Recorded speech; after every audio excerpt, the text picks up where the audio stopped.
in 11 innings last night. They clinched their postseason berth for a couple years in a row. They'll be back tonight at 6:40. Padres are currently minus 110 on a pick'em on the money line. Randy Vasquez will be going for the Pods, while Bruce Zimmerman will be going for the Brewers. And the Baltimore Ravens dropped to 1-2. The Detroit Lions put up 38 points en route to a victory in Baltimore on Monday Night Football. Parking shouldn't slow you down. ParkWiz gives you every driver a shortcut. Book ahead, save up to 50%, and skip the hassle of circling the block.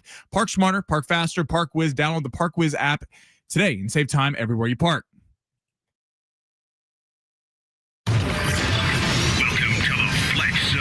I'm Ben Fletcher. That's Sammy Long. Well, don't keep us in suspense any longer. Show us what you got.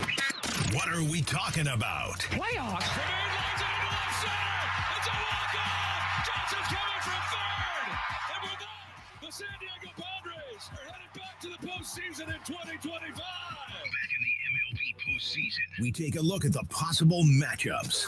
Another classic. Gives to Montgomery. Two hands on that football. There he goes over the right side. 25, 20. Cuts to the right at the 15. Down to the 10. Down to the 5. To the end zone. Touchdown, Detroit Lions. Job well done. Job better done on this night by your Detroit Lions as they come into Baltimore and get the victory by a score of 38-30. Is there concern in Baltimore?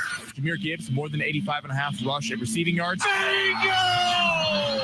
Lamar Jackson, more than 46.5 rushing yards. Incorrect. Tyler Loop, he's replacing Justin Tucker, had a pretty good season so far. More than 1.5 field goals made. Terrible. Crazy knucklehead of terrible. A full Tuesday from the San Diego Sports 760 studios in the Fletch Zone. Yeah, it's San Diego Sports 760. Welcome in. This is the Fletch Zone. Ben Fletcher, Sammy Long. We will be with you till 2 o'clock today. John and Jim will take over then.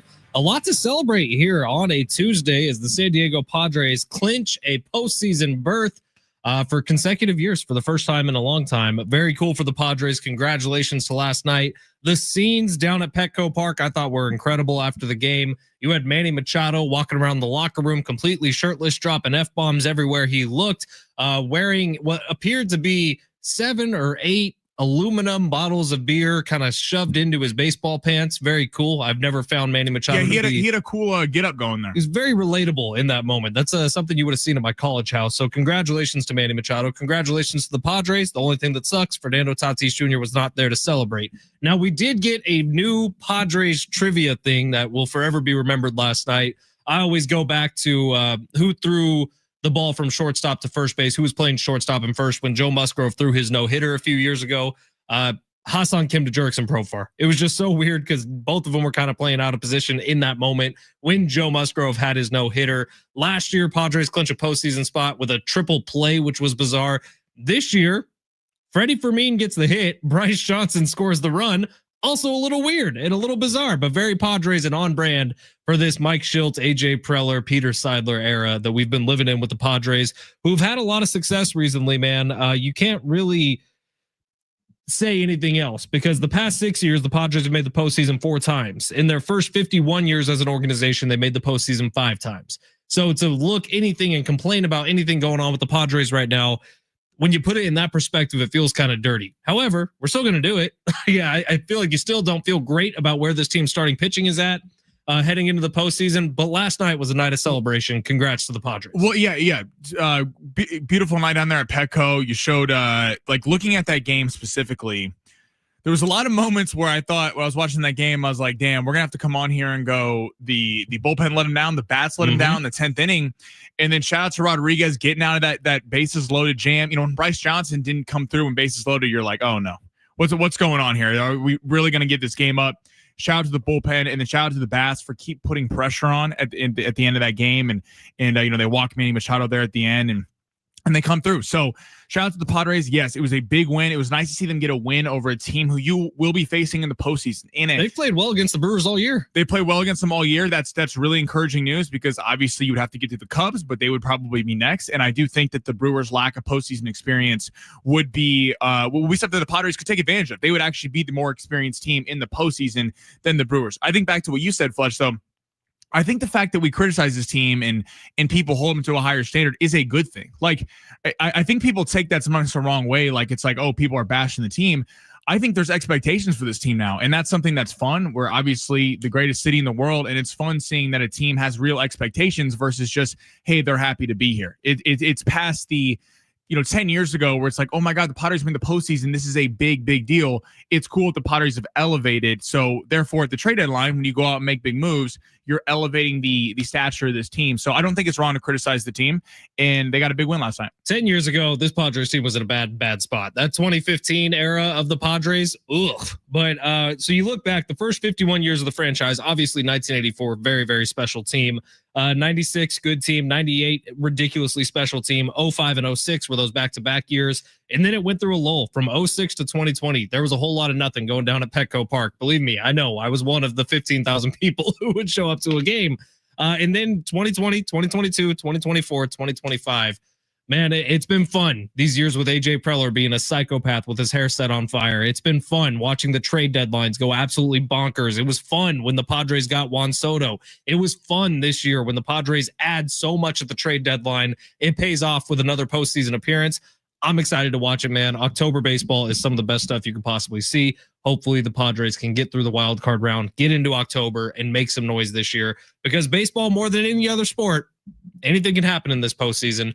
It's like hockey and baseball are the last two postseasons where truly you go into it knowing anybody who makes the field can win the finals. Right, because you look at hockey and baseball, and we saw the Diamondbacks do this a couple years ago. They go to the World Series. They had no business being there, except they had Zach Gallen and Kelly. How about two of the three Giants teams? How about that Nationals team, like the wild card team? Like, most of them don't have a shot looking at the very beginning, but then they go win. I mean, it's so there's certainly big possibilities. It was nice. Again, we know the bullpen's fantastic. That's not something you're worried about in the postseason.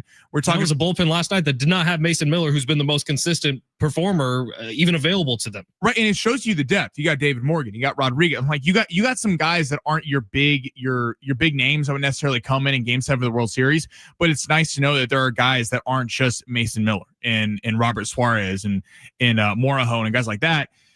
So we know that they're going to show up. Starting pitching staff is still a massive question. It was, Pivetta gives up the 3 early, but was able to kind of weather the storm, give you some innings there. And then the bats are the big question that it sounds obvious to say, is that whether they're going to go really far or not go far at all, because the bullpen's going to show up. The starting pitching staff is, if they do show up, that's great. But what they've shown us for all season is that they're not going to show up. The bats have the ability to, because they have big potential. You got stars, Fernando Tatis, Manny Machado, Luis Ariz. But it was nice to see last night that they finally came through against a team that you're going to be seeing in the postseason. We got to see it over the next week. And I think there's a real question about, do you rest these guys? Like, I wouldn't rest them. We were talking about this before the show. Schilt kind of hinted at the fact that most people are going to get rest. All right, we got all day to talk Padres. We got Kevin Acee coming up at 12:30. Let's get to the big three here of hour number 1, where Sammy takes us through the top stories in the world of sports. A massive 2-decade plus run is over in college football. Let's get to it in the big three. Your lunch break is here. Ready to go back to the office and knock the socks off your friends? I mean, coworkers? It's time for the top stories of the day. The big three. Sammy, where are we going to start? By the way, you can watch the show on YouTube at San Diego Sports 760, on X at Fletch and Sammy. Sammy, where do you want to go? All right, we're gonna get to the Gunny news in a second, but let's start with the NFL. Baltimore loses a tough one last night to the Detroit Lions, puts up 38 points. First part of the question is Detroit established themselves as the number 1 threat to the Eagles in the NFC? Yes. Detroit's fantastic. That was a hell of a road win last night, man. I got questions about the Ravens, especially Derrick Henry in late game situations all of a sudden, which I never thought would be a problem, but it's become a problem this year. But Detroit, that is a damn good roster, man. The way Detroit, as an NFC team, is able to corral Lamar Jackson like hardly any AFC teams can do is impressive as hell. And they got some athletes on that defensive line, man. It's going to be tough for anybody to take down Detroit in the NFC. Detroit was legit, and them coming in there, they took that game personally a couple of years ago. You could tell where the usually Ravens blitzing Lamar is a death nail. Like, usually blitzing Lamar is what hurts you, and Detroit blitzed him all night. It's funny though, because that's what we go back to the AFC Championship game where they didn't run the ball. That's what the Chiefs did to him, and it's counterintuitive to that point of, you think that blitzing Lamar, it's like that's the last thing you would want to do because he just squirts out, but it's like rushing 3 or 4 if you think about it. He's too fast for your defensive line anyway. No one's tackling Lamar in open space. It's just not happening. But when you send everyone, it makes Lamar make quick decisions. Derrick Henry, the costly fumble, that early in that game, going forward on the goal line and getting stuff, that was an interesting play call. I think if you're Baltimore, I don't worry about Derrick Henry. Obviously, I don't worry about Lamar. The offense can be special. But the defense is a problem. And the defense gave up a ton to Buffalo, but you looked at that and Buffalo's going to score. But then on your 40-plus to Buffalo, and then you look at against Detroit, who comes into your house, scores 38. Big-time matchup against the Chiefs this week, battle of 1 and 2 teams. We'll see how they look, because the Chiefs' offense has been really struggling. You'll see if Worthy can play. Right. But, I'm curious to see this defense, because that was the calling card of Baltimore, and then you let Zay Flowers, Lamar Jackson, Derrick Henry do the rest. It's odd seeing this team look so disjointed from a defensive perspective. Now, they were missing Kyle Van Noy. That's a huge part of their defense. Not historically, but over the last couple of years. I'll tell you, my biggest question coming out of last night's game was how different is last season if Aiden Hutchinson isn't hurt? Totally. What does the NFC postseason look like if Anzalone and Hutchinson weren't hurt for the postseason last year? Well, and to Aiden Hutchinson, you see what happens. He's nowhere to be found for the first two or three quarters. Then he's a game wrecker. And then he knocks the ball out. And then when the drive where they have to go tie the game, he sacks Lamar. I mean, they were all over him. I got to give Dan Campbell. I've been critical of Dan Campbell, thinking it was more on Aaron Glenn and Ben Johnson. But I got to give Dan Campbell a lot of credit. That was an excellent game plan last night. An impressive win going into Baltimore, a team that's pretty nasty. All right, Mike Gundy fired from Oklahoma State. 11-year run at Oklahoma State. Reaction to this? About time. I mean, honestly, Mike Gundy is, he said a lot in the media over the last few years. Mike Gundy is a little bit of a crazy person. He's an absolute staple of college football. But Mike Gundy, look, the teams haven't been performing, and that's kind of the name of the game. The college football is a very what have you done for me lately type of deal.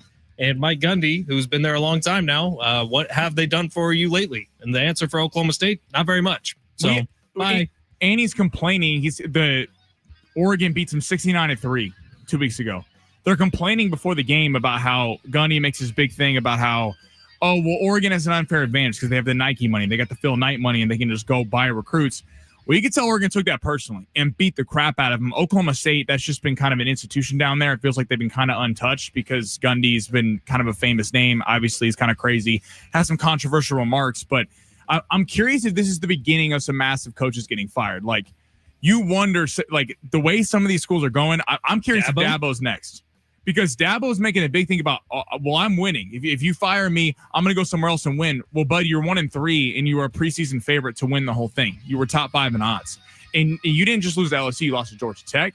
You lost. Syracuse came in there and kicked your ass. Syracuse, basketball school. And they did that on the football field. I wonder who's next. We'll see how Brian Kelly does this weekend. But we're going to see some major college football coaches getting clipped. By the way, congratulations to Dabo. He cashed a $15 million check today. That was the buyout. If they would have fired him next year, it would have been $10 million. So congrats on literally $15 million probably being wired to him as we speak. Sammy, you got one more we can squeeze in? Yeah, we're going to Major League Baseball. Robo-umps are next year. It has been approved by the MLB. It is going to happen.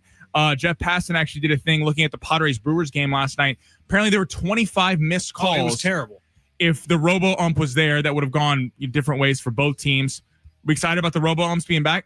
I mean, coming to the league? I kind of feel the same way I do about the Mike Gundy thing. It's about time. Seriously. We all have had robo-umps on our TVs for every Major League Baseball game, I feel like, for the last 20 years. We have the box. We all know if it's a ball or a strike. I do think it's about time. Now, is it going to look a little weird? Sure, but we adjust. We adjust pretty quickly. We all adjusted the pitch clock. Does anyone even notice it anymore? It's the best thing to happen in the sport. Yeah, games are like 2.5 hours, 2 hours and 45 minutes now. There was a time 3 years ago where games were getting to 4 hours regularly. We will adjust. We will be fine. I don't know if you've seen some of the stats. Last night's was particularly bad. I noticed that just watching it. I'm glad to see Jeff Passan did a write-up on that game. But if you look at the report cards that Twitter account puts out, I think it's like MLB umpires report cards, something like that. If you look those up, they're getting worse, it feels like. I don't know if it's the pressure of the fact that there are robo-umps looming, but umpires have gotten worse this year, it feels like. So we need this. Bettors need this. Long shots needs this. This is going to be a good thing. I'm excited for it. At first, when this was introduced, I was kind of like, I like the human element of officiating, but I've changed on that because you look at, in baseball, it's so different. Like, if this was in football, if there was obviously robo-umps, a different situation. But if you had robo-umps doing or robo-refs doing a game, it's hard because like in basketball and football, you could call holding on every play. You could call something on every play, but it's kind of a judgment call when you're going downfield.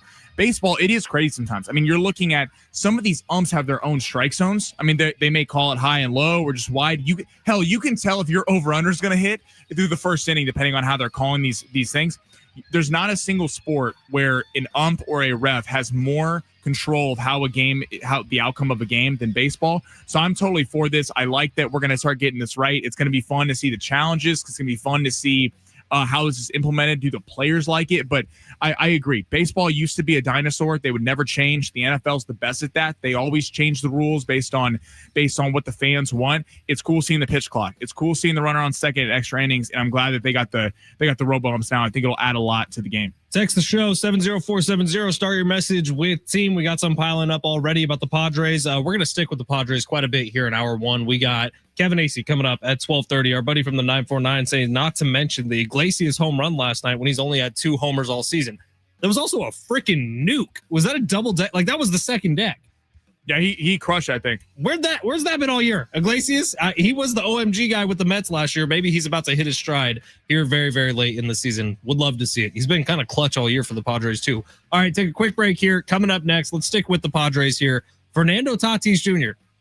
How long is he actually going to be out? Is this a problem? Do we need to be worried about this? That's next. San Diego Sports 760 live on the iHeartRadio app.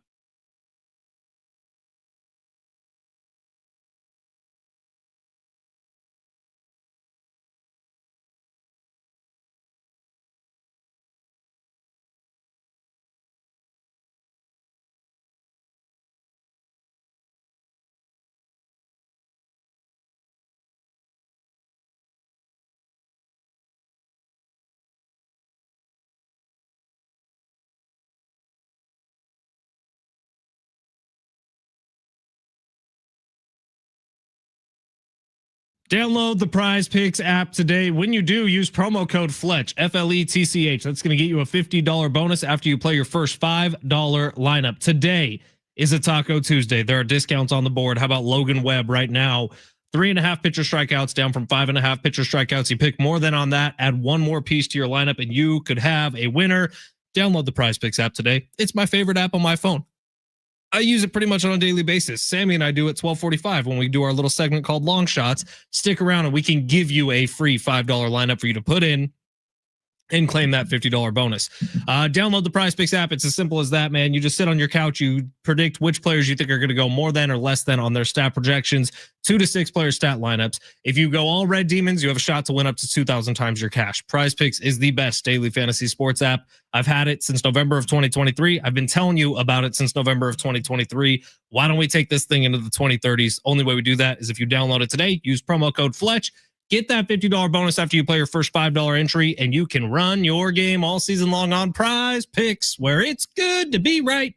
Ow!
Yeah, SDFC final home game this Saturday at Snapdragon Stadium. We're actually gonna be chatting with the CEO of SDFC, Tom Penn, coming up in hour number 2.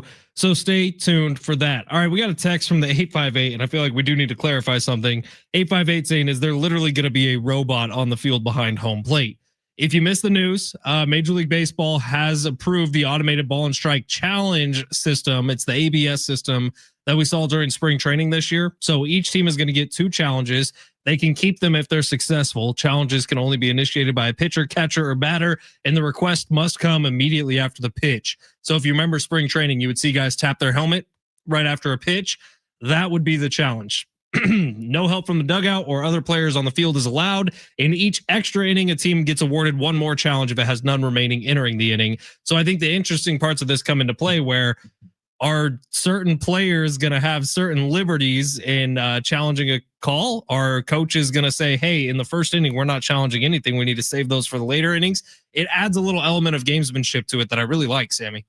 I'm excited for it because if you you go to the NBA, they added the challenge and people have gotten frustrated. There's been a debate in the NBA. Like there's been obvious calls sometimes where the ball clearly went off the other team, but that might be in the first, second quarter. And it's in some coaches are like, you know what?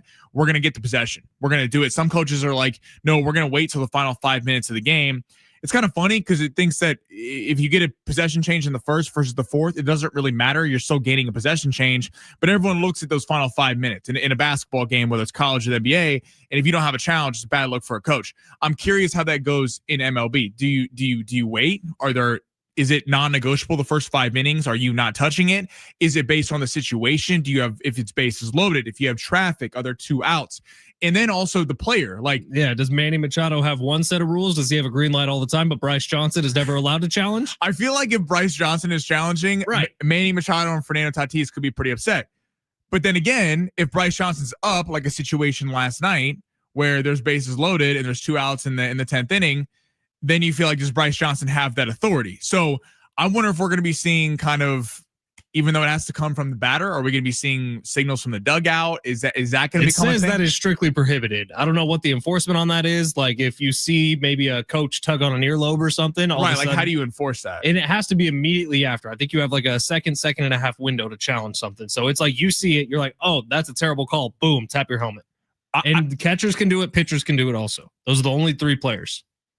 Pitchers are going to do it immediately. I feel like pitchers are the type of people who would. All right, let's get to some of these comments on YouTube before we get to Kevin Acee. Our buddy Paris saying, didn't I predict 88 wins before the season started? Oh, yeah, Paris. I don't know if you did, but that's a great prediction if it's true. Rich McGuire says, last night at Petco Park was insane. It was a packed house for the Arise bobblehead night, and the Padres delivered nothing like a walk-off. Yeah, get ready. In like 5 years, you're going to be at some bar somewhere in San Diego for trivia night, and they're going to say, who had the walk-off hit to send the Padres to the postseason in 2025. And you're going to bat around in your head for a while before you go, oh, Freddie Fermin, the Padres catcher they picked up at the trade deadline. And Bryce Johnson was the guy who scored the run.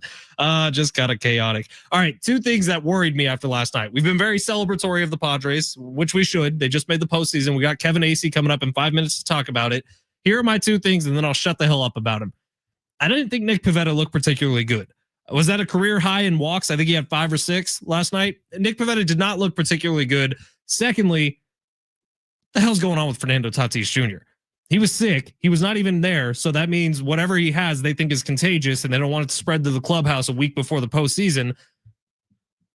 That's a problem if Fernando Tatis Jr. is not here for any part leading up to the postseason. I don't have, on the Nick Pivetta front, it's hard for me to bash Nick Pivetta because there's a real concern, and this is not a shot at Nick Pivetta, but if you would have told Padre fans before the year, hey, Nick Pivetta is your ace going into the postseason, I don't know how many people would have felt too confident about that. Now, Nick Pivetta has completely outgrown expectations, but 5 walks and 3 runs through 5 2/3 innings. It was the only thing I could say about Pivetta last night is he steadied the ship. Now, the good news for Nick Pivetta is there's nowhere to turn because no one else is stepping up to take the mantle from him. He is the number 1 starter in the postseason. Mike Schilt basically confirmed that last night. That's the underlying thing is even Nick Pivetta, that's not a starter that you look at. Like if Tarek Skubal for the Detroit Tigers, they're winning that game. Right. If he's pitching, if they lose that game, that is a colossal failure. The Padres unfortunately don't have a guy like that where it's shut down, it's over, you're winning the game. Fernando, I hope he's just sick and They don't want to get anyone else on the team sick, Which is the right thing to do, I would say. which is definitely the right thing to do. But certainly, Fernando Tatis needs to be there next week. I'm curious how Schilt manages the rest of the week. We're talking to Kevin Acee here in 5 minutes, but because now we'll see what the Dodgers do. But unless the Dodgers lose the next couple games, then you could have a shot at the division. If they don't, The Dodgers essentially have to lose out, and the Padres have to go 4-1 over their remainder. Now the Dodgers do have a tough schedule. They got the Diamondbacks who are trying to get in, and then you got Seattle, who's right, fantastic. But you kiss the division goodbye almost. You're looking at the Cubs right now. You want to flip flop with them. Now, did you see what happened with the Cubs? Is that their 2 games with the Mets got put to Sunday because of weather delays, which is crazy. It's happening to the Padres 2 years in a row because that's what happened with Atlanta. Remember, they had to do the doubleheader the day before. So, I mean, you could be catching a pretty taxed Cubs bullpen that already isn't that great, which is a major benefit for the Padres if that's the case of what happens. That'd be nice. Let's talk to Kevin Acee about it coming up next. Our Padres Insider on San Diego Sports 760 on the free iHeartRadio app.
This sport is sponsored by Lexus El Cajon. Bring luxury home. Padres clinch a postseason berth last night with a walk-off against the Milwaukee Brewers. They'll be back tonight at 6:40 at Petco Park. Padres currently minus 110 on the money line. Bruce Zimmerman will be going for the Milwaukee, while Randy Vasquez will be going for the Padres. And Russell Wilson's time as the New York Giants starting quarterback is over. Brian Daboll has officially made the switch to first-round rookie Jackson Dart out of Ole Miss. This fall, discover why Lexus El Cajon is #1 for customer service with unbeatable offers on new and pre-owned Lexus models in stock. You've got to visit Lexus El Cajon today. Bring luxury home from Lexus El Cajon. Kevin Acee on San Diego Sports 760. Brought to you by the all-new Hamul Casino Resort, the Players Place. Corinne Telado is a Spanish romance writer who has cranked out more than 4,000 novellas. Her published word count is often estimated to be above 100 million words, making her a serious contender to Kevin Acee's throne for the person on this planet who has written more words than any other human being in existence. But right now, it's time to bring on Kevin Acee, the man who, when he speaks, the city listens, the man who's been deep inside the heart of Padres Nation. Ladies and gentlemen, the insider, the authority, the man who was in the clubhouse a night ago, Kevin Acee. Hi, Kevin. Oh, Fletch, you're the best. Yeah. I was deep in. I was so deep in. I was wondering if they were ever going to clinch. So that was nice. Kev, how was your champagne shower last night? Cold. It was cold. It's cold. It's a tough way to work. I'm not that's not a complaint. That's just a statement of fact. It's a tough way to work. But I'm gonna say this: there are few happier places on earth you will ever experience in your life than when a bunch of grown men are spraying alcohol all over each other as they simultaneously are just sort of feeling the release of pressure of a long season and accomplishing a goal. It's pretty awesome to witness, whether you're a fan, whether you're just an observer, whatever. It's a pretty cool thing to see. Sammy, I think we have left the Fletch zone and we have entered into the Flesh zone. This is great. Definitely Kevin, steamy in here. Kevin, you're saying some words here, man. You're getting the people flowing. But seriously, pretty cool night last night at Petco Park. It's bizarre that it was Freddie Fermin scoring Bryce Johnson to win the game. Very Padres-like of 2025.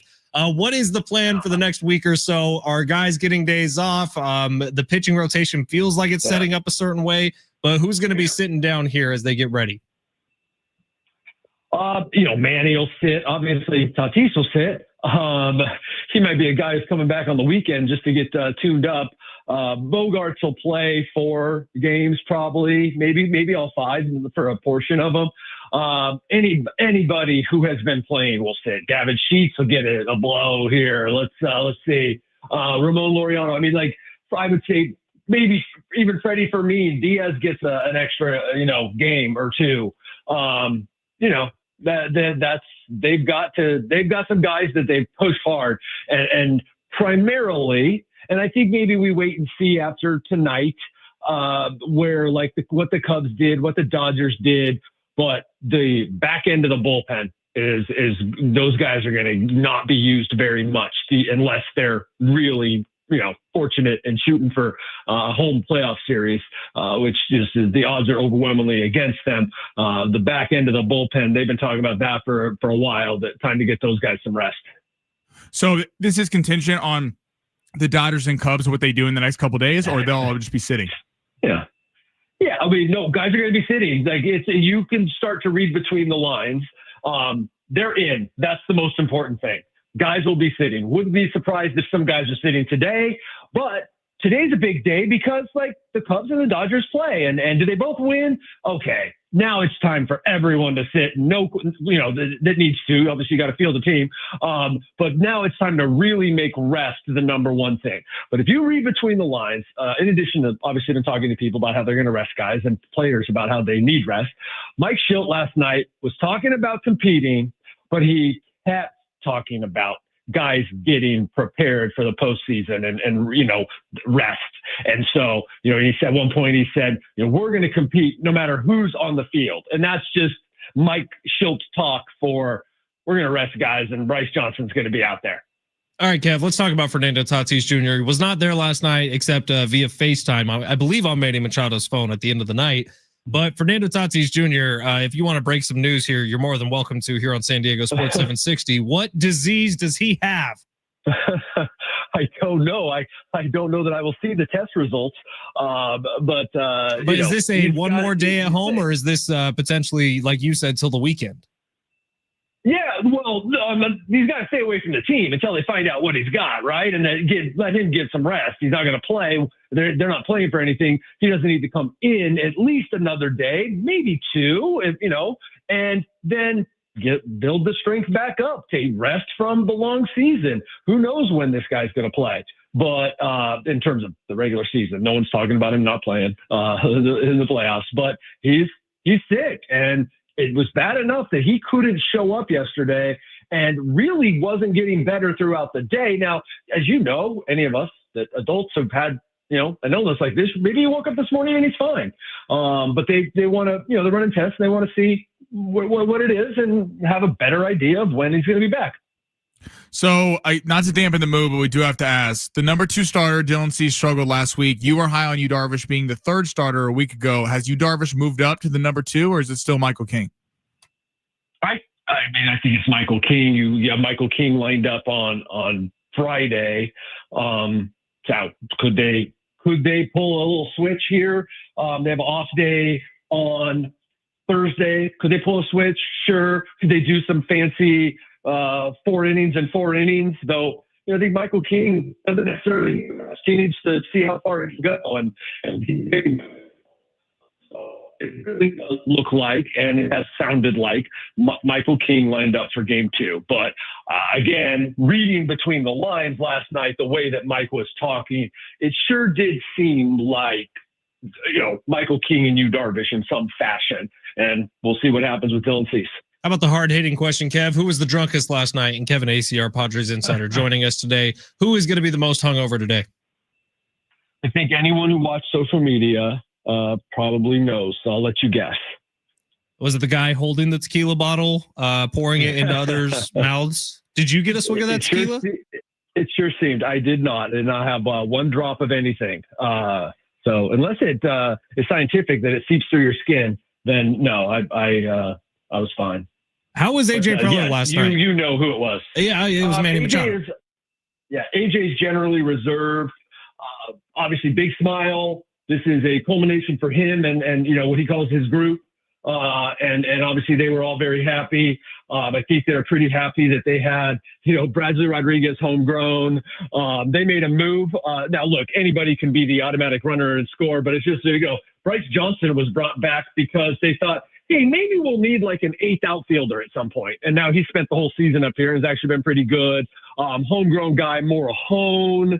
I know I'm missing somebody, but it's not very homegrown, but this is the most homegrown team. And then obviously Freddie Fermin making having the big hit after all the trade deadline guys. And, it was a big night, a symbolic night. But I will say this, the theme, and it goes without saying, but just to be on the record with it, this was great because it had taken a little while, maybe even a week longer than it should, at least a few games, and they blew the division. But so this was great that they finally did it.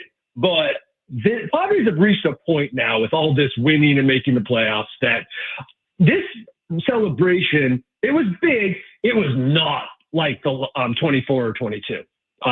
It was celebrate, we deserve this, and it was quicker and it wasn't as rowdy. They expect to have more celebrations. I know you mentioned that they're going to be resting their guys the rest of the week. Mike Schilt was kind of hinting at that. Do you think that also has something to do with the fact that they would probably be playing Milwaukee in the second round if they are to get past the Cubs? I think that there is there's certainly a side benefit to that. If they believe, and that's why I guess I wouldn't be surprised that there were maybe a few more guys in the lineup tonight, see what happens, see if you can get a win, and see what happens with the Dodgers and Cubs. But after that, and things don't go your way tonight in all 3 phases, win and then the other 2 lose, rest is number 1. It has been for a while. Rest is number 1. Corrine Talado, Kevin, are you familiar with her work? I was not until your introduction. 100 million words. You think you'll get there someday? Well, you got 20 years left in you covering the Padres, don't you think? I don't think so, but you don't ever know in this crazy world. I certainly love my job, but 100 million. Look, I know at I don't know, 3,000 to 5,000 words a day. Do the math. I got a ways to go. That's mind-boggling. It's a lot of words, and I'm sure someone in San Diego is working on AI Kevin Acee right now as we speak, and maybe that's who Sammy and I will talk to next year. AI Kevin Acee couldn't possibly replace you, Kev. We could replace your cell phone, but not you. Oh, you guys. All right. I appreciate it. I assume we'll talk next week from Chicago before game 1 is what I'm assuming. Ooh, this is a fun question, Kevin. How many more times will we interview you? Ooh. Well, we usually do a postseason, right? Like, so we're at a minimum of 2. So where's your over under? Is your over under 2.5? Is it 4.5? Is it 6? What's your over under? Well, the max would be what? 7 or 6? The max would be 6, I think. 6. The over under is at 6.5. That means they're in the World Series. Yeah, I think the over under has to be. Guys, I can't talk during the parade. I mean, maybe I could. I could be like your remote guy. I'd say why don't we go like this? Over under set at 3.5, so they get past. That's a good number. They get past the divisional round. Boy, this is great because here's the deal. I'm going to say under. I am very aware.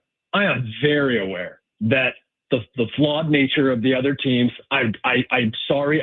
The Brewers are solid, man. The Brewers are solid, and their pitching is really good. Their starting pitching is really good, and I think it's a good path for the Padres. I'm also aware the Padres are fully capable of winning 8 of 10. 13 of which is how many you would need in the playoffs. 13 of 17, 13 of 20. Absolutely, they're also capable. The evidence lately shows that probably won't happen, but my whole coverage this week will be, all right, relax, folks. The postseason's different than the regular season. Manny Machado can turn it on. Fernando Tatis Jr. can turn it on. Like, this team can go on a run. I will still say under. They've already gone 14-3 twice on this season. There's no way they can't do it again. Can't wait for it, Kev. Thank you. All right, we'll see you. Kevin Acee on San Diego Sports 760. Brought to you by the all-new Hamul Casino Resort. The Players Place. Not sure if she's still alive, Kevin or Sammy.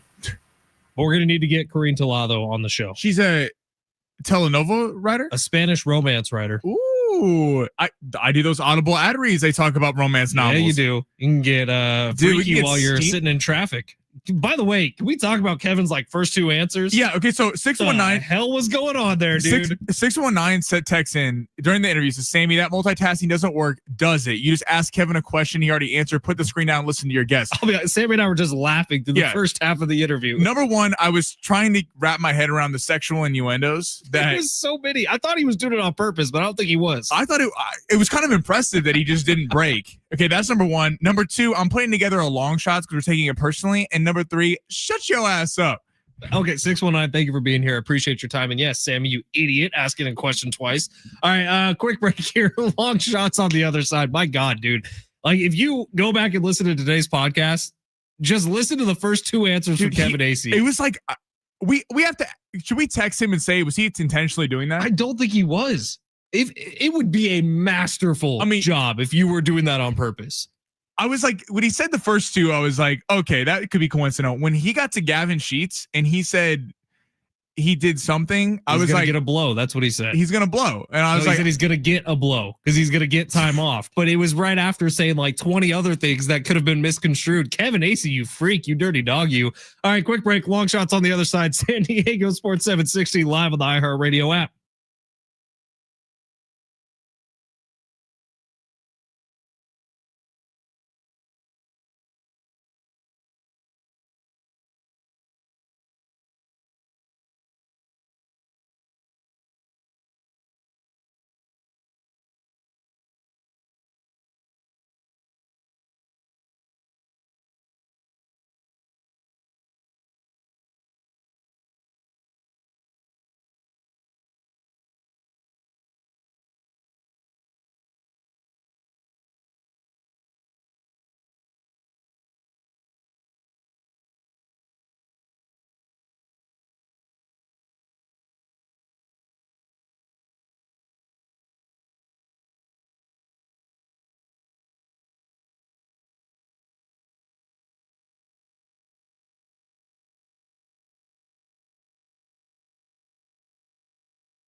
Tomorrow night, 6 o'clock, right here on San Diego Sports 760. It is SDFC Midweek Live. Here from the head coach, Mikey Varas, as well as interviews with players and coaches. Find out the latest club and MLS information, SDFC Midweek Live.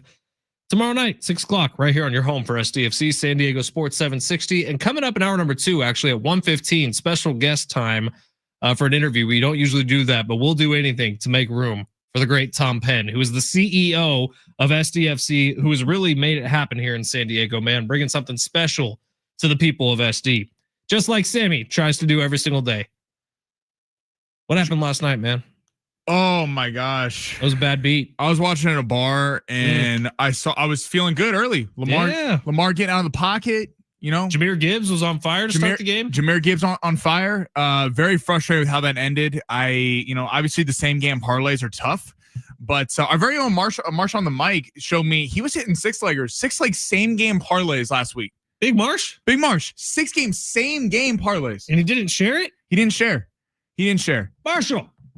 But no, it didn't go the way we wanted to. Next week we will have Monday Night Football and some postseason baseball. We have 2 Monday night games, so we'll start mixing up our same game parlays. But yes, I thought we were going to get that. I especially thought when they were behind that Lamar was going to be running because the passing game was not working all night. Did not happen. Tyler Loop almost missed his 1 field goal he made, but it was not our best night. My pick, DeAndre Hopkins, had 1 catch for 13 yards. So I thought that was going to hit when that happened. So did I.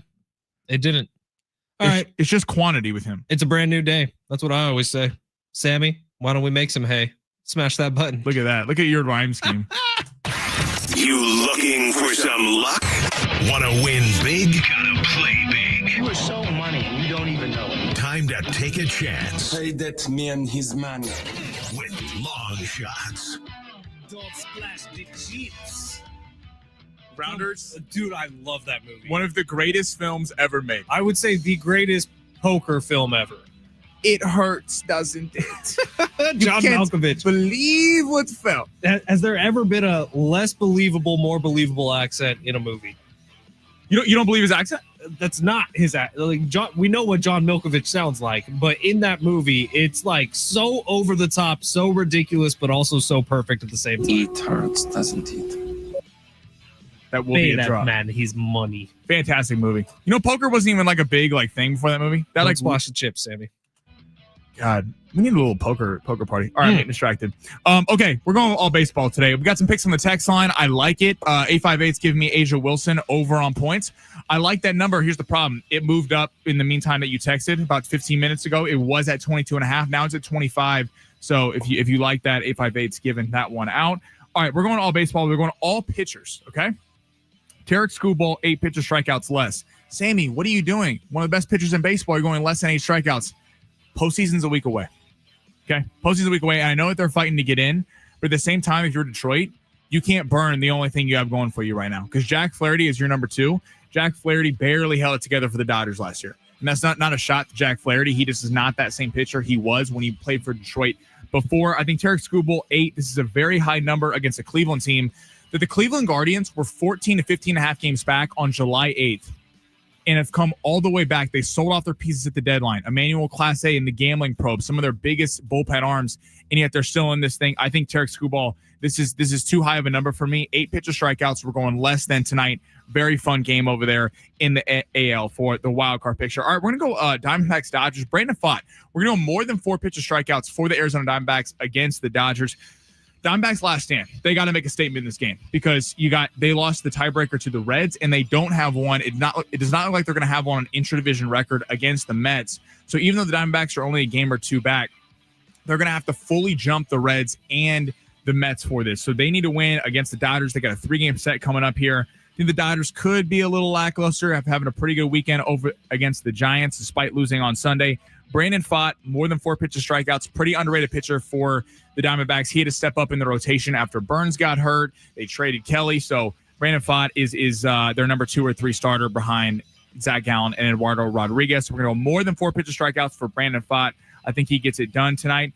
And then we're going to go with Christian Javier against the Athletics. Houston, right in that AL wildcard race. We're playing. All these teams have have a lot going for them. They got to get wins, especially starting this week off right. Christian Javier, more than 4 pitch strikeouts for the Houston Astros. So to recap, Tarek Skubal, less than 8 pitch strikeouts for Detroit. I think that's too high of a number. Brandon Pfaadt going to get more than 4 against the Dodgers. Dodgers bats can be inconsistent at times. They do really well in the home run ball, but they are not great at just batting them around the base path. This is why even if Brandon Pfaadt gets in a little bit of trouble, I think 4 pitch strikeouts is very easy for him. And then Christian Javier against the Oakland Athletics, Las Vegas Athletics, whatever you want to call them, more than 4 pitch strikeouts for the Astros, trying to stay in this thing in the AL. I prefer to call them the Oakland, Sacramento, Las Vegas Athletics.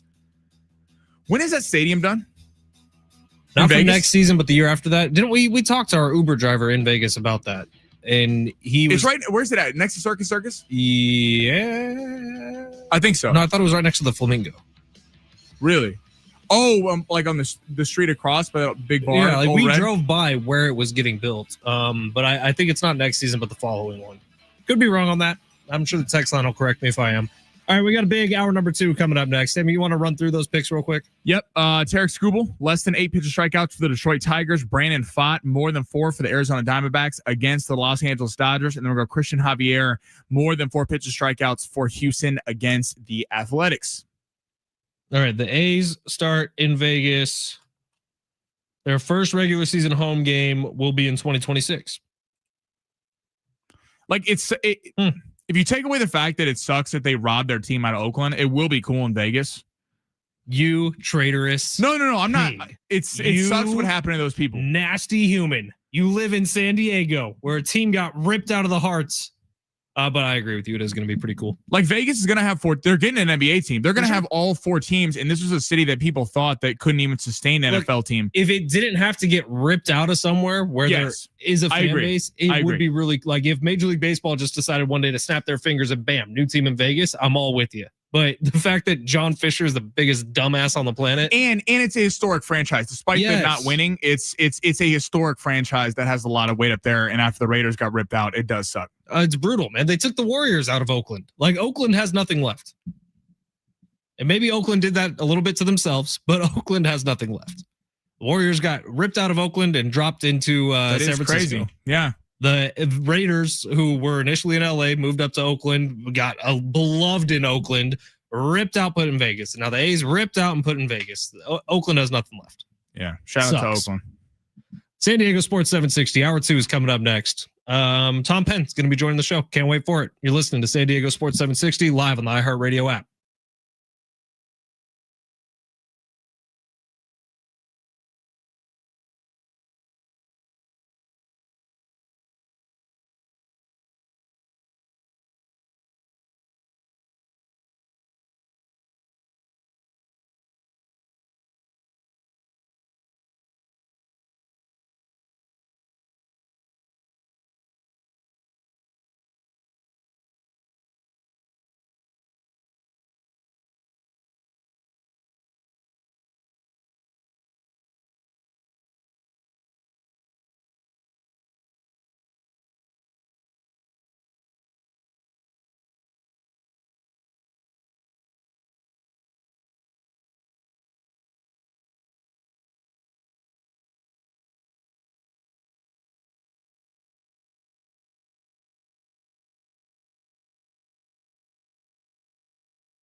The sport is sponsored by ParkWiz. Padres clinched the postseason berth last night after Freddie Freeman hits the walk-off hit. They'll be back tonight at Petco Park against the Milwaukee Brewers at 6:40. It's currently a pick'em on the money line at -110 a pop. Randy Vasquez going for the Padres, while Bruce Zimmerman will be going for the Brewers. And it is officially Jackson Dart time in New York. Russell Wilson has been benched after Sunday night's performance against the Kansas City Chiefs. The rookie from Ole Miss will be getting the start Sunday against the Chargers. Parking shouldn't slow you down.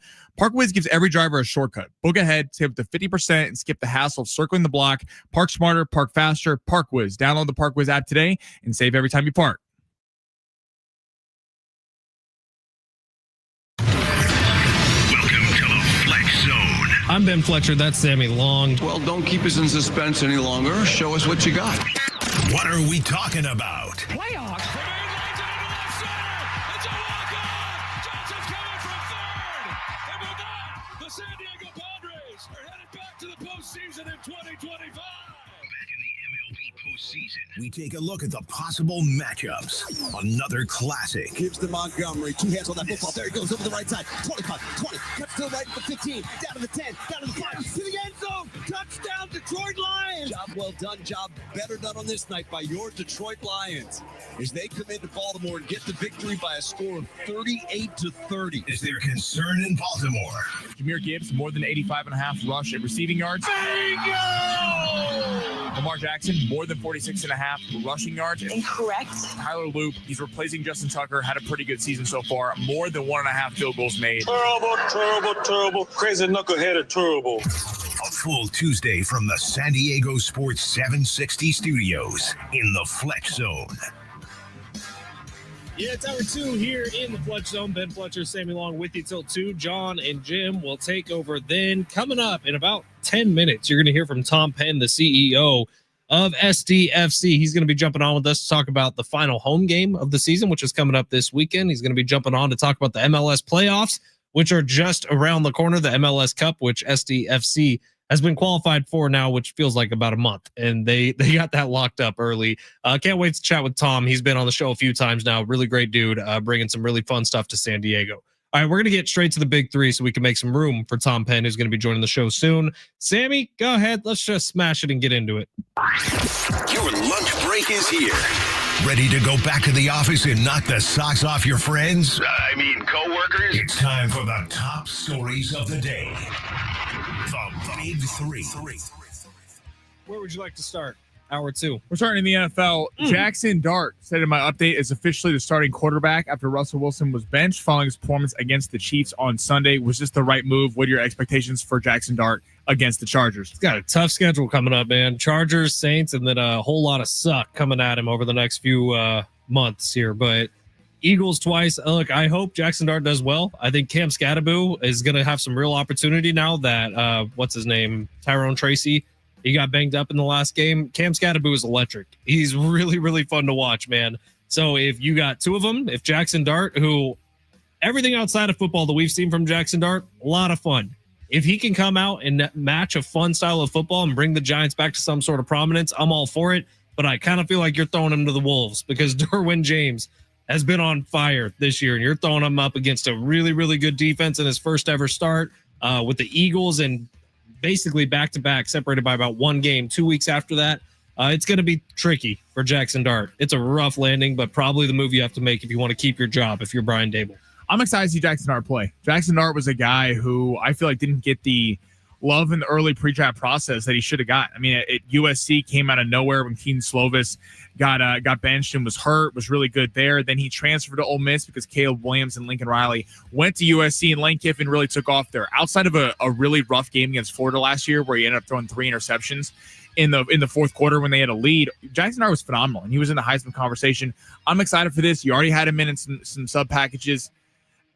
Russ, it's over. Like Russ, shout out to Russ. He won a Super Bowl, went to 2 Super Bowls. He was great. Pete Carroll, that was kind of a magic pairing, him, Marshawn, and him up in Seattle. He doesn't run anymore. That was pathetic on the final drive of the game where they still had a shot against the Chiefs. I mean, the Chiefs, they didn't close the door. Kareem Hunt gets the penalty. They missed the extra point. And on 3rd and 4th down, he throws it out the back of the goalpost. I mean, that's just, as a veteran quarterback, you can't do stuff like that. Did Russ and Antonio Brown both play themselves out of Hall of Fame jackets? Wow. That is AB 100%. Have you seen AB's Twitter? He's insane. And I feel like AB might have talked himself out of a gold jacket, but Russ may have played himself out of a gold jacket. Russ, and if you would have asked us in 2016, two dudes who are playing right now who are an absolute lock for the Hall of Fame, both those names would come up. AB, no, because of the stuff he puts, which is crazy. Like he has all the numbers in the world for. He has all the numbers, but he spent multiple years as the best wide receiver in football. But is Le'Veon Bell a Hall of Famer then? No, right. And he was Todd Gurley. He was in that offense too. Russell's got the Super Bowl. He was obviously will play away from the second, but he did miss it. Russ is. I mean, because it sucks. I honestly, if he would have remained with the Seahawks, maybe retired early, you could make a serious call for him to be a Hall of Famer. But at this point, no. Well, and then a lot of people would bash like, oh, Eli shouldn't be in there. Well, Eli's got 2 against 2 of the best teams ever. So, and I think Eli should be in. So does Eli, even though Russ was a better player over his career, had higher peaks than Eli? Eli did win in bigger games. That's an interesting question. I don't know where I'm at on that. AB, no.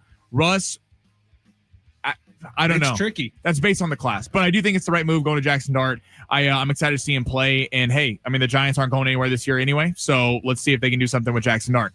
I'll say the Padres. ESPN wrote an interesting article about the pressure of teams in the playoffs and who has the most pressure on them to win the World Series. They call it the pressure index formula. So it goes drought pressure, the teams that haven't won forever. Knock pressure, they said. Flickering star pressure, so stars on the decrease. Exodus pressure, potential free agents leaving. And then father time pressure. So these are all the things that went into the rankings. Father time, obviously, being guys getting older, a.k.a. maybe a Manny Machado. All right, the rankings. Number 1 was Milwaukee. And number 2 checking in was the San Diego Padres. The Los Angeles Dodgers are all the way at 15. The bottom of the postseason bracket. Because they just won a World Series last year. Which is surprising to me, though, because they won last year. But given the amount of money you're paying these guys and the fact that Freddie Freeman's older. Right, but you're looking at the Dodgers who are going to be just fine. Nothing is going to change with the Dodgers over the next 15 years. They're always going to be competitive. They're always going to be here. Padres have this window of right now. Peter Seidler passed away. These checks are not going to keep coming. And that's unfortunate as hell because this has been a lot of fun. You have this window where Manny Machado is still in his prime, even though he might not be playing like it. He's still in his prime. Fernando Tatis Jr. is about to get to his prime. You got some pitching contracts, Darvish, Joe Musgrove, that are aging terribly and will age even more terribly. Xander Bogaerts, one of the worst contracts in baseball. I don't care how good he is or how good he played leading up to him getting hurt. Padres have big issues, but right now they have an opportunity and they can absolutely win a World Series this year. Can you say the same thing about 2 years from now, 3 years from now, 4 years from now? The answer is no. They're about to enter into maybe a decade of suck. We all got to be aware of that. So for right now, Padres absolutely do. I would have them over the Brewers. I'm with you on that because AJ Preller, and I don't fault AJ Preller for doing this because also AJ Preller has personally for AJ Preller, he's fighting for his job. What's the golden rule? Whatever sport you're playing, you never let a GM and a head coach go into a final year of a contract. Well, he's about to be going to a final year of a contract, and it is entirely based on how well he does this year. Will he get another contract, and will he still be with the San Diego Padres? So I don't fault AJ Preller for going all in, and I don't fault him because that's what Peter Seidler's vision was, and he built this team to do it. And at first I was like, you trade away the whole farm, you trade away all the young prospects, Leo DeVries, and all these guys. But at the same time, Fletch, you brought up a good point, I thought, a couple of weeks ago about how the Padres were horrible 10 years ago. And no one would go to these games. And it was, literally, they would be paying you to go sit in the lower bowl. And they had great farm systems. They had guys that could be good in 3 years. So I understand the Padres going all in, trying to win something, especially with aging stars in Manny Machado. Let's put it this way. When I first started Sports Talk Radio in San Diego, the Padres stopped being interesting in about June. Oh, yeah. Because they were already out. They were dreadful. Yeah. It was like every once in a while we'd get a Will Myers home run to talk about. Yeah. Literally. That's about it. And so there's excitement. You see how the city's galvanized with this team. But I agree with them being number 2. They could be even higher. I mean, you did trade, and I'm not faulting the trade because Mason Miller is going to become a starter. But you did trade a guy who people are comparing to an elite level ball player in Leo DeVries for a closer. And I'm not hating on that. I think that was the right thing to do, especially for this year. But yeah, if the Padres don't win this year or they don't even get close, it is falling. Maybe 2 years left after this. Because Laureano, there's some free agents next year that probably aren't going to be back, especially considering the way they spent money last offseason. So I think that they do have some of the most pressure in the entire league. Yeah. We got time for one more? If it's really, really quick, yeah. Okay. Ravens, Chiefs, 1-2. Ravens drop yesterday. What team would you rather be right now and for the future? Matchup on Sunday. Who had that parlay? That both the Chiefs and the Ravens would be 1-2 entering into rich week man 4. in Vegas right now if you did. Wow. It's kind of crazy when you think about it. Derrick Henry, 2 fumbles have been the reason for the 2 losses, which would not have been on my bingo card either. I would rather be the Kansas City Chiefs into the future because they have Patrick Mahomes. And look, I think a lot about Lamar Jackson. I think he's one of the most talented players in the NFL. I don't know what Lamar Jackson's lifespan is in this league. Patrick Mahomes can sit back there and throw all day long. And if they start to add better pieces around him, if his wide receiver starts to get healthy, Patrick Mahomes has a skill set you could translate for the next 15 years. If he's willing to play, he can. Yes, I'd actually go Baltimore for this weekend. I think Baltimore is the edge this weekend. I would go the Chiefs for this future. Week? I said for this week and future. I thought you meant for like the future 20 years from now. Oh, well, I mean, obviously you go with the Chiefs. That's not even a question. But I mean, for this season and this week, I think the Ravens have an edge this week, specifically because despite the Chiefs getting a victory over the Giants, the offense is still a major concern right now with Rashee Rice out. We don't know if Xavier Worthy is going to be playing on Sunday, but still, what is he going to be able to do? He's going to be wearing a harness. He will help the offense, though, taking the top off the defense. I think Baltimore gets it together. The defense is concerning, but I mean, Derrick Henry, he doesn't fumble twice in games week 1 and week 3. They're probably 3-0 right now. Unfortunately for them, they didn't, but it's going to be a hell of a matchup Sunday, and the loser goes 1-3. Tom Penn, CEO of SDFC, is going to be joining the show coming up next. Talk about the final home match of the season. Talk about the postseason. That's next. San Diego Sports 760 live on the iHeartRadio app.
It has been a lot of fun having SDFC here in San Diego, the inaugural season of the town city's first MLS team, and SDFC has responded in a big way by being one of the best teams in the entire MLS this season. Their final home match coming up this Saturday, September 27th at Snapdragon Stadium. They're taking on San Jose, and we are fortunate enough to be joined by the CEO of SDFC, Tom Penn, on the air today. Tom, congratulations on the year, man.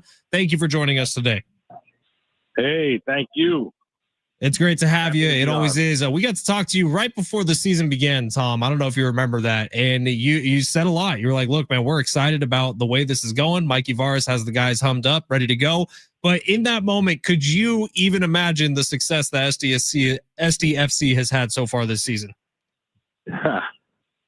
Well, we sort of imagined success. We just didn't know it would be this quick from a results standpoint with the team. I mean, I didn't think that we'd be in the hunt for the supporter shield or, a chance to have the best record in the Western Conference. I did quietly think we had a chance to be a really, really good team and maybe set a new standard among expansion teams, which is where we sit right now. But all that credit goes to, at least the on-field stuff goes to Tyler, Heaps, Mikey Varas. I mean, those guys have just put together from scratch a sporting operation that is so incredible. The way they're integrated, the way they're all committed, and then, credit goes to the players as well for buying in and leading the way on that. It's really fun to watch. Tom, can you just speak to what the city has really, everywhere I go, I feel like I see SDFC gear. Can you speak to how the city has really embraced this team throughout the first season? So far, so great. We wanted to just come work our way into the fabric of the city, and it's going to take a while. I was at the Padres game last night, and you see when you do year in, year out, quality product, quality experience, you just, that place was rocking, and congrats to them for clinching. And we're brand new. So what we're trying to do is just, number one, establish that we're here, and number two, establish that we're equally as great an experience. It's a different experience. You go to Snapdragon and there's tailgating, and it's cultural expression of San Diego with the way that our fans, our supporters sing the entire match. And, that in and of itself is just awesome. And then when you put on top of that, this really pleasing style of soccer, most casual fans here don't know much about soccer, but even when they go and see us play, they're like, wow, this is exciting. Score a lot of goals and control the action and so on and so forth. So we've just been through establishing who we are, what we have to offer, and now we build on that. Yeah, Sammy and I were at the first match where Chucky Lozano scored a goal at Snapdragon Stadium. And I'll tell you, I've never experienced that type of energy at a sporting event. It's really something incredible to see. All right, Tom, in the forefront of our minds is obviously this Saturday's match against San Jose, the final one at Snapdragon Stadium. And we'll get to that a little bit. But for fans who maybe don't know the format of the MLS Cup, of the postseason, which you guys have a spot locked up into, can you talk us through what to expect here in a few weeks when you guys kick off the MLS Cup? Yeah, the playoffs is to win the MLS Cup. And if you work backwards from it, the MLS Cup is December 6th in the city that has the best record remaining, right? So the home team is the team with the best record. So if you work backwards from that, it's really like, think of it like quarterfinals and in. It's like a Sweet 16 where there's 8 teams from the East, 8 teams from the West, and you play Eastern Conference and Western Conference, and they meet in the MLS Cup. So that first round where one plays 8, 2 plays 7, and so on, if we do our jobs and we secure home pitch for real, we'll be hosting that, and it's a best of 3. So it's a best of 3 series in late October, right around the time the World Series would happen or be ending. And we would host game 1, go on the road for game 2, and if necessary, we'd host game 3. Then there's a 2-week break for a national team break, right, where all the best players go play for their national teams, World Cup preparations. Then we come back to the playoffs closer to Thanksgiving, and we go 3 weekends in a row Western Conference semifinal, Western Conference final, and MLS Cup. So that's how it works. It's a little complicated. Can you just speak to, obviously, Milan Olaski, who's fantastic. You guys lost him, but added some new players. Can you speak to the resilience of this team to go through a transition like that mid-season and still be where you guys are at? There's been a lot of transitions. That was one of them. Both when Milan came in and then when Milan went out. And he had a flash here that was excellent. And we were happy to see that he could go on and find another deal that satisfied him better than what we were willing to do. Otherwise, we've had a number of players come in. There's been quite a bit of turnover. And what's interesting is everybody sort of steps up and performs and slots their way right in. As long as they can play the way we want to play, and many of them have been trained that way through Right to Dream, it does create this level of resilience. And it created this depth, because everybody talked about how we wouldn't have the depth as an expansion team.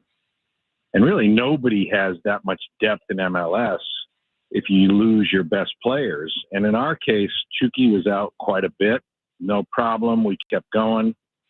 Marcus Ingvarsson, our striker, has been out quite a bit, and we've just kept churning. So I think, that is a testament to the way that we train and the way that we put this group together as a cohesive unit.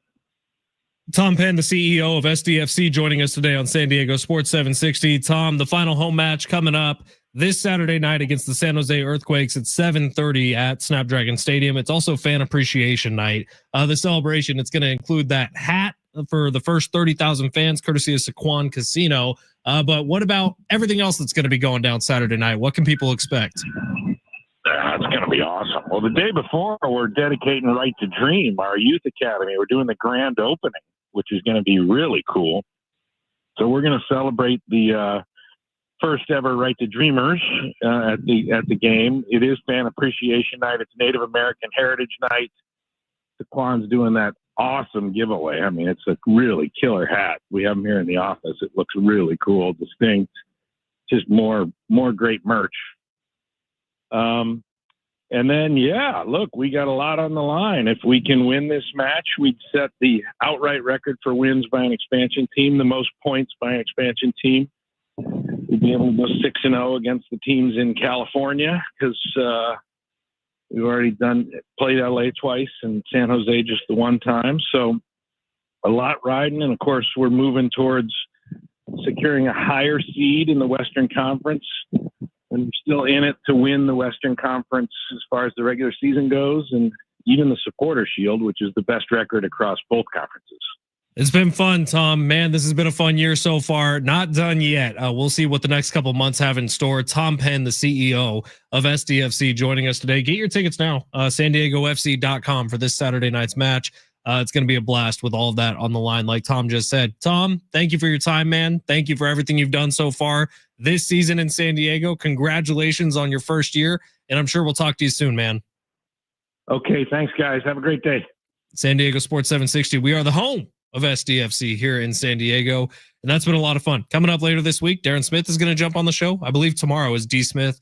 And then on Thursday, we got Adrian Garcia Marquez, the voice of SDFC, jumping on as well. John and Jim will have plenty of guests throughout the week as well, celebrating this team who, man, they knocked it out of the park in year one. That can't be easy to do. I'll tell you, Sammy and I are about a year into this show. SDFC's been better than we've been through our first year. We just had Kevin Acee basically writing a sex novel on our show earlier today. Like, we just got to get more. I really want to know if Kevin Acee, if that was real, because that had to be planned. There can't be that many innuendos in the span of 2 minutes, and it's not. If it was planned, it was the most masterful job of just sliding in nastiness, but make it still make sense in baseball. Yeah, and I just did it too. So maybe it was an accident from Kevin. All right, quick break here. When we come back, let's talk some Padres. We had that article earlier today about the most pressure on which Major League Baseball teams. Text lines responded to it, so we'll get deeper into it. That's next. It's San Diego Sports 760 live on the iHeartRadio app.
Hey, it's Fletch for Prize Picks. Download the app today. Use promo code Fletch, FLETCH. Get $50 in lineups after you play your first $5 lineups, because on Prize Picks, it's good to be right.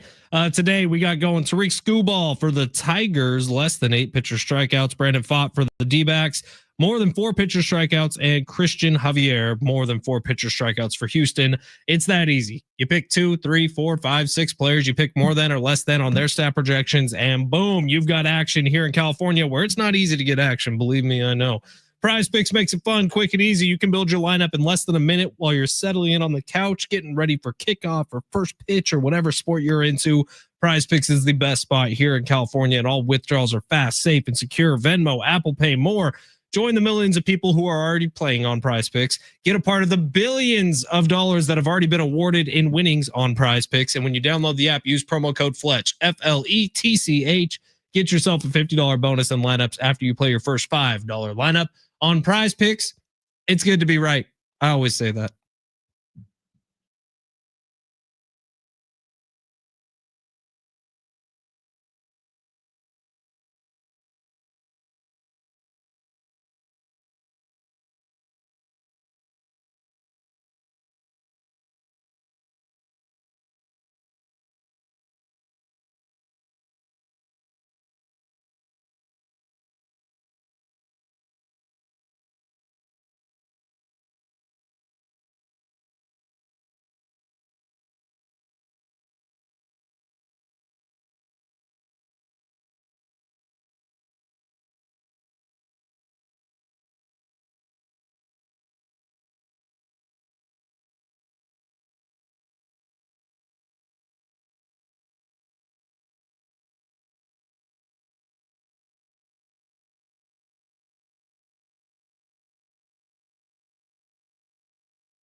Sports sponsored by Valley View Casino and Hotel. Padres clinched postseason last night with a walk-off win over the Milwaukee Brewers. They'll be back tonight against the Milwaukee Brewers at 6:40. It is currently a pick'em on the money line, with the Milwaukee being a slight favorite at -115. Randy Vasquez will be going for the Padres, while Bruce Zimmerman will be going for the Brewers. And the Lions beat the Ravens 38-32 last night on Monday Night Football. Sets up the 1-2 Ravens against the 1-2 Chiefs on Sunday. The loser will drop to 1-3. Make a splash to earn some cash at Valley View Casino and Hotel. On September 26th, one lucky winner will wave hello to cash, and more cash, or spin for $100,000 during the 3 C's giveaway, only at San Diego's favorite casino.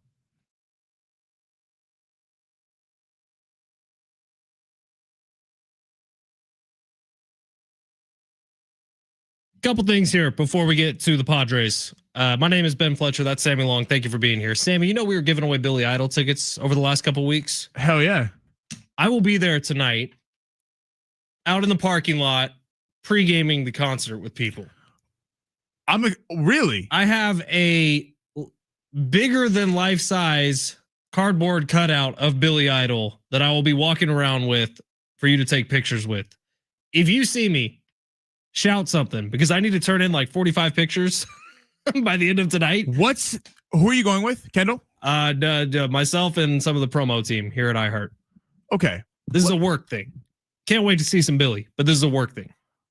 I'm trying to think what's the most offensive thing we could say on air that they could yell at you to get you to stop and take a picture of them. Now, this is an old bit that we used to do with Big Rich, TD, and Fletch ahead of Aztecs basketball games where TD would give people something to yell at me while I was on air doing the Aztecs basketball broadcast. I was never a fan of this bit. It was very funny to see John Schaefer's face when somebody would yell out ass pirate from the other side of the quad.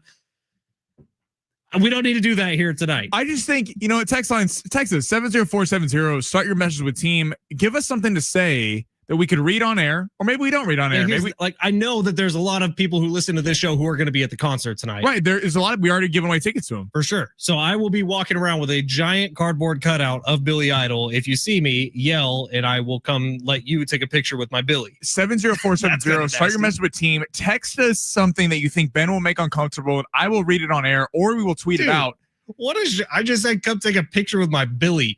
God, that mixed with everything from Kevin Acee. It's been a very charged up show today. This might be it for us. I found a gray hair in my beard today. Fletch was really going through it at break. He's like, dude, I got a gray hair in my beard. If we don't win Circus Survivor, things might turn really bad for me, Sammy. How bad? I might start getting real depressed. I'm really putting a lot of eggs in that basket. If we lose Circus Survivor, maybe we'll have a therapist come on the day after just to kind of talk us through some breathing exercises, some things we can do to console our losses. It might be this week because your dumbass wants to pick the Dolphins. First off, you're not going to win Circus Survivor. For those who don't know, Circus Survivor, you pick one game. If you're listening today, text us and tell me why we should not pick the Dolphins because Sammy seems convinced. No, okay, so Circus Survivor, for those who don't know, we've been talking about, we're already getting some great texts in. All right, text line's going crazy today. Circus Survivor, you pick one game each week, and then we have $1,000 on this. Fletch and I, we signed up at Circa. We love Circa, but so I'm thinking if we're gonna win this thing, we got to go Miami. We got to take a risk on a team that is not a very good team, but they're hosting the Jets on Monday Night Football. I don't want to burn the Bills over the Saints. We're not winning the whole thing if we're using the Bills. Take the Broncos on Monday night. There's so many other ways we can go. We don't have to take the Dolphins right now. What have the Dolphins shown you that show you they can win a game? What have the Jets shown you? What has Tua Tagovailoa done every time they've gotten remotely close to winning a game throughout his whole career, by the way? I know, but the suck of the Dolphins is less than the suck of the Jets. I don't know if I'm willing to do that.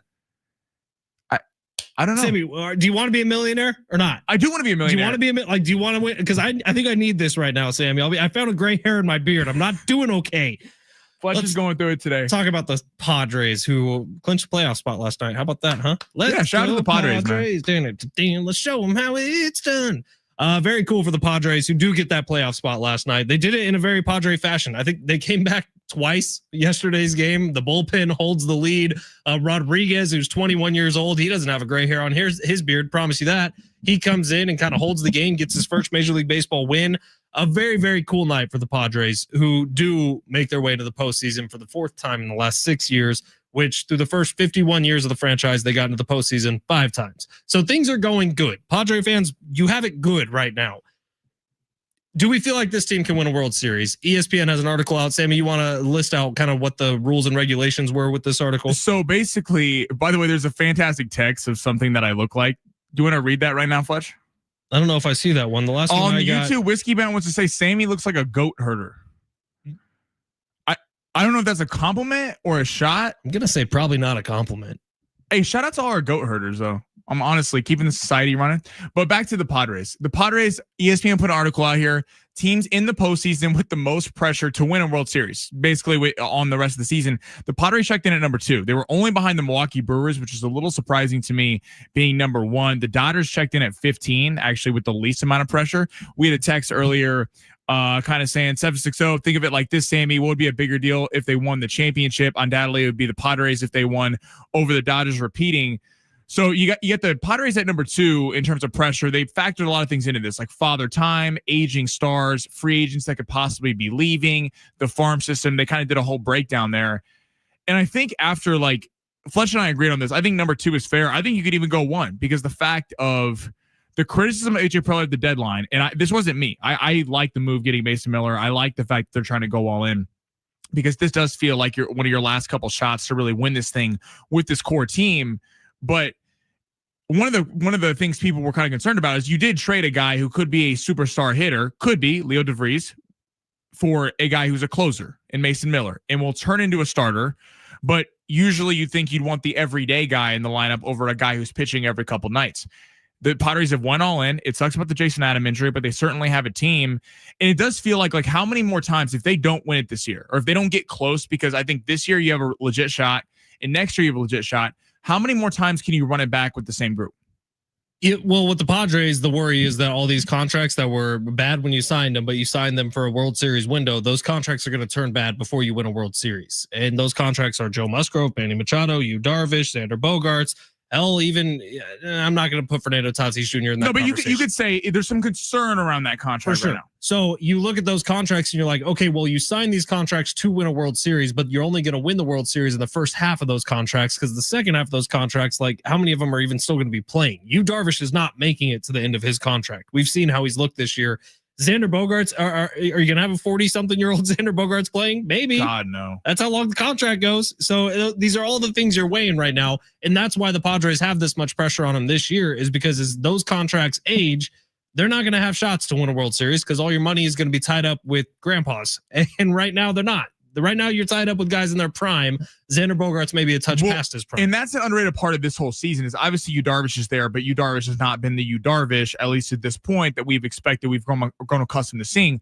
Joe Musgrove's making a lot of money, and it sucks what happened to Joe Musgrove. You would love to see him out here. Joe Musgrove would be exactly what this team needed. They need a number 1 ace line starter, and his injury, unfortunately for Joe and for the team, with the amount of money he's making. Which is why I hesitate to say this is their last shot. I think Joe Musgrove being back next year gives you another crack. And it's interesting. You have Mason Miller 100% is moving the starting rotation next year. You're going to need him. You're going to need him because this starting rotation that you have right now, it's not like the Padres have shown a willingness to go out there and spend a bunch of money or go. You already traded the whole farm. So you're not trading the farm to go get a starting pitcher, and you're probably not spending it enough. You have a guy in-house in Mason Miller who is a flamethrower, but could go to the starting rotation. You add Joe Musgrove back. So I do think this year they obviously have a shot. Next year they got a shot. Maybe the year after, but I do get the terms of pressure for ESPN. Like the Dodgers are going to be good for years. The amount of money that they can spend, even when they have a down year, they can just go dump the farm system and go get somebody. Dodgers will be fine forever. Who cares? Text line is pretty good right now. Sammy made the mistake of throwing out there, launch some words onto the text line. We have some beautiful texts that we're going to yell at Fletch and I at the Billy Idol concert. I mean, if you want to, you can. Sure. 760 says tampon. I think that's funny. A solid one. 408 says flavor Fletch, correction, flaccid Fletch. I love that 406 had the correction in there. Yeah. 949 talking about all right, let's actually do this from the 949. If Sammy shaves his head, I will rename my goat after him. This coming off the assumption from Whiskey Bent on YouTube that Sammy looks like a goat herder. I pulled up some pictures That's here. That's a good diss. Like I never heard I look like a goat herder. See, I pulled up a bunch of Adobe like stock pictures of goat herders. Is that Jon Snow? I don't think you look like a goat herder. You're not manly enough to look like a goat herder. Whoa. Does 949 really have a goat, or is that a euphemism for something else? Look, you think about goat herders, you think about someone who spends most of his nights sleeping out under a tree, under the stars. I feel like I could be like Michael Scott. I could survive out in the wilderness for Michael like 24 hours. Survives for maybe 4 hours. So I don't think that's true. 760. I would take your Niners this week, Fletch. I don't hate the pick. Playing against the Jags. Sammy loves the Jags. I don't like that. I think there's other opportunities to take the Niners. 858 came up with one that I actually pitched for this week. Take the Texans at home versus the Titans. No. That's exactly what Sammy said yesterday. I don't really get it. Because what has the Texans offense shown you? So why would you put $1,000 on it? What have the Titans shown you? I mean, that's a blank show. I'm sorry. Like I don't know if CJ Stroud this is has the problem fallen off a cliff. So if Sammy and I were both rich, we'd each have our own Circus Survivor lineup, and it probably wouldn't go well, right? But since we have this back and forth and get to really fight every week. Well, our listeners have really helped us out. Our listeners have steered us away from some things. I've been very proud of them. Like Sammy was dead set on the Falcons last week. Whoa, hold on. That would have been a disaster. Hold on. I went off them at the last second because I got nervous at divisional matchup. Excuse me. Who did you want last week? I don't remember. Who did I want? Green Bay? Did I? You were very high on Green Bay leading up to game last time. week. I think I said Seahawks from the jump, and we stuck with it. That's how I remember. 949 says pick the Giants. Dart is going to light up the Chargers. Your lips to God's ears, baby. Yeah, but you're high, so that's not happening. I would honestly think about picking the Chargers there. We talked about that a little bit. I don't know if I'd take the Chargers on the road in New York. I think Denver at home against Cincy is a very safe bet. All right, well, we got all week to talk about it. I'm sure there's going to be 3 more fights, and then we're going to end up doing what we do every week and go back to the Broncos, which was our initial pick. 619. I never thought a goat herder would be such a topic on our show today. 619's asking, is a goat herder just a shepherd? I thought a goat herder was a model in Brazil who got married to a football player, and then she kind of pushed him around in his life. You know what I mean? Get it? Goat herder, Tom Brady, the goat. Gisele Bundchen. That was a joke. This is a real question. Woo! Is a goat herder like they literally round goats up and put them in a farm? Yes, dude. Like you walk them through the mountains. You let them graze. I thought this was like you sheep cattle. Like you drive around your little car and get them. Is that not what a goat? What even is a goat herder? I'm genuinely asking. I'm from the city. I've never if you're a goat herder listening right now, please, I want to know what your day to day is like. This isn't even worth talking about right now. The text line's very interested in goat herders. San Diego Sports 760. We're going to get you ready for John and Jim coming up next. Man, you would think a show that had Kevin Acee and Tom Penn on it today, 2 of the smarter people that I interact with. Kevin Acee was one that sent it off the rails. I know. 2 of the people, though, that when I interact with them, I usually feel smarter leaving the conversation. I've never felt dumber than I do right now. Kevin Acee was the one throwing some suggestions out there that I don't know if his wife would be proud of. Yeah, dude, Kev was crazy today. Please go back on the podcast, listen to Kevin Acee interview the first 2 minutes, and try not to laugh. Yeah, make sure you're by yourself and sitting down. Oh, maybe listen to that one in the shower. I don't know. San Diego Sports 760 live on the iHeartRadio app. We'll be back in a couple minutes here.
Hey, it's Fletch for Gary Cooper over at Mountain Trust Mortgage and Realty. And Gary, the news has appeared to be positive about interest rates coming down, but what is really going on? Give it to us straight. Well, as we all heard, the Federal Reserve did lower interest rates by 1/4 point.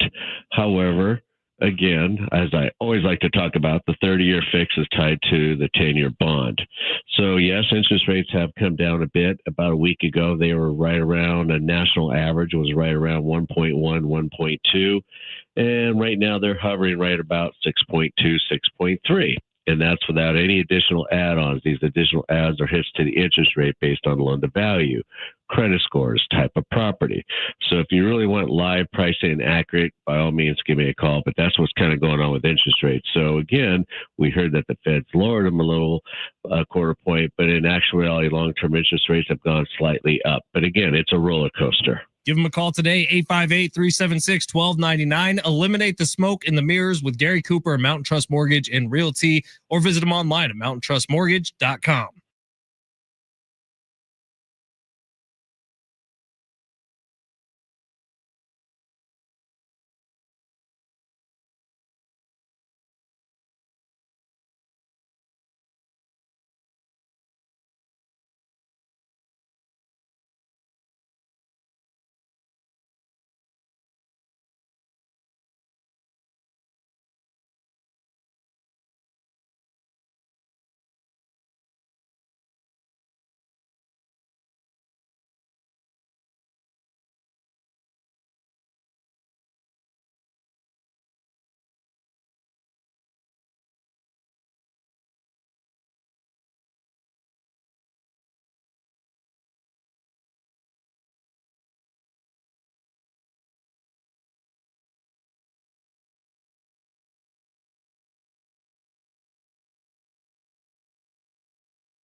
If you missed any of today's show, I'm sorry. It's been a wacky one. It's been a weird one. It's been a good one. The text line has gone a lot like this today. 858. Sammy looks like a combination of Steven Zahn and Thomas Hayden Church.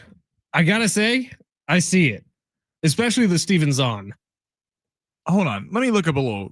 Steven Zahn is the guy, you know him as soon as you see him. He was in Daddy Daycare, that movie with Eddie Murphy. Thomas Hayden Church. Thomas Hayden Church was Shane Gillis's dad in this season of Tigers. Oh, this dude's a stud. Yeah, but mixed with Steven Zahn is the key part of it. That's the one you look more like. So I've been called a goat herder. Oh, Steve's. As soon as you see him, you know what? Like, Tom, he was in the White Lotus. You throw some glasses on him, you're like, he was doing some crazy stuff in the White Lotus too. Yeah, he was, man. So I've been called a goat herd today. I've been told I don't listen to the guests. I've been told I look like Steven Zahn and Thomas Hayden Church. All of it's 100% true. There's not a lie said on this show today. So Whiskey Bent said he started goat herding. He was the one who said I looked like a goat herder, and then he said he likes it. It became a topic on the show today. Thanks a lot, Whiskey Bent. That one's on you. In the last segment, we hit the Padres, we hit the NFL in our Circuit Survivor pick, and we talked about goat herders and what their real job is.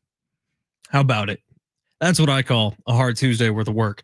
If you missed any of today's show, I would go back and listen to it on the podcast, especially Kevin Acee's interview. It was great, very informative. We didn't even touch on Joe Musgrove, which I was planning on talking about because Kevin Acee did write in his most recent newsletter that Joe Musgrove is still eyeing a comeback for this season, potentially in the NLDS, most likely in the NLCS if the Padres. Okay, but how can you throw him out there if he hasn't pitched all year? Not as a starter. Love Joe Musgrove, but like probably be out of the bullpen in like a break glass in case of emergency situation. I wouldn't put him out there because from the Padres point of view, you're looking at it like, okay, first of all, best case scenario, you get maybe a scoreless inning out of the guy, maybe two scoreless innings out of the guy. Worst case scenario, he's missing a huge chunk of next season. I don't think it's going to happen. I'm just telling you what Kevin Acee wrote about the fact that Joe Musgrove is training as if he will be available. And shout out to Joe Musgrove for that. But I think the Padres also have to save him from himself a little bit. Like, for sure. To that end, he needs to be a crucial part.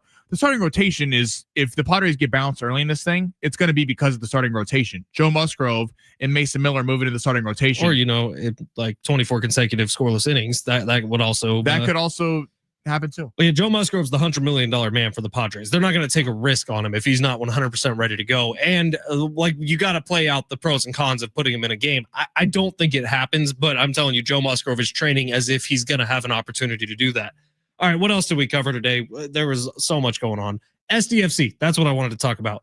Coming up this Saturday, final home match of the season. If you have not been to a match yet at Snapdragon Stadium for SDFC, I would highly recommend it. Look, Saturday's kind of a cool day here on San Diego Sports 760 because we got an early game for the Aztecs who are playing in Northern Illinois against the Huskies. They start at 12:30 Pacific time, which should be wrapped up in time for you to go out to Snapdragon Stadium and support the Croman Azul, the SDFC soccer team. I would highly recommend checking it out if you have not been to a match yet this season. It's fantastic experience. Fan appreciation night. There's going to be all sorts of activations pregame that you can go to. There's a really badass hat they're giving away. We had Tom Penn on the show earlier today as well. If you missed it, free iHeartRadio app, search the Fletch Zone, find us there. But if you haven't been yet, if you've been like, it's soccer, why? Highly recommend going in person. It hits different, man. Sammy and I went to a couple matches earlier this year. It's a lot of fun. And this team's about to do something special. This could be the first championship team at a professional level in San Diego. They played it all season history. long. It's cool. They're fighting with Vancouver for that top spot. So home field run through San Diego. The crowds have been electric all season long. So I can't even imagine what it would be in the postseason. And, we kind of talked about with Tom Penn. They lose Olaski. You kind of go, is this team going to tank after that? And they only got better. So it's kind of impressive the depth that Tom Penn was talking about on our show about how that was a concern coming into the season. Would an expansion team have any depth? And SDFC is currently answered all those questions, and super excited for see what happens. And from the 949 to close this thing out, a goat herder's job is to move goats around along hillsides and landscapes. The goats usually eat away debris for fire prevention and restore soil for farming and cropping. I like that. Maybe you should pick that up as a hobby, Sammy. Shout out to all the goat herders out there just keeping society running. John and Jim are coming up next. I'm sorry that we put you through the last couple of hours. I'll see you tonight at Billy Idol. That's it for us. See you tomorrow.